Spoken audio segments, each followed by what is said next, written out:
But yeah, in the last sort of like 4 to 5 years, since I've been doing it full time, I'm doing it 12 hours on a quiet day, 12 hours and then playing darts in the night to 17, 19 hours. I'm doing around 100 hours a week of looking at different throws continuously.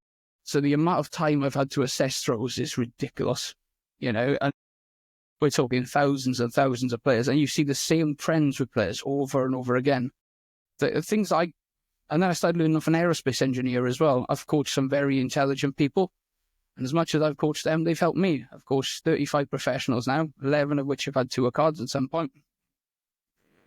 And you learn off them as well, That I remember learning about grip pressure, because I was averaging in the 80s, but I couldn't get that dart to fly completely straight.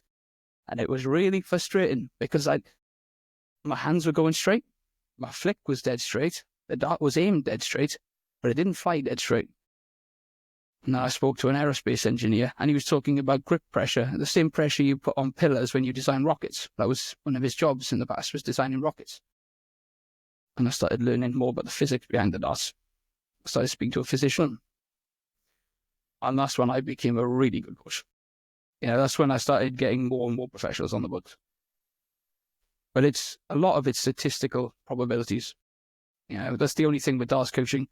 Everyone's got a different style, but there are certain principles behind a style that will make it effective or not effective. And that is what was very difficult to learn.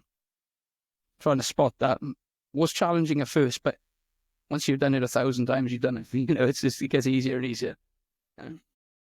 Yeah. You actually coach just the average punter as well, don't you? I like coaching amateurs.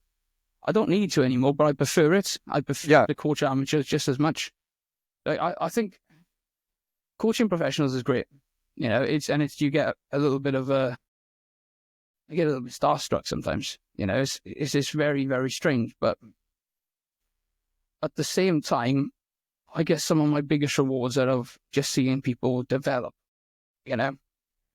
One lad, James, he was very nervous to play darts.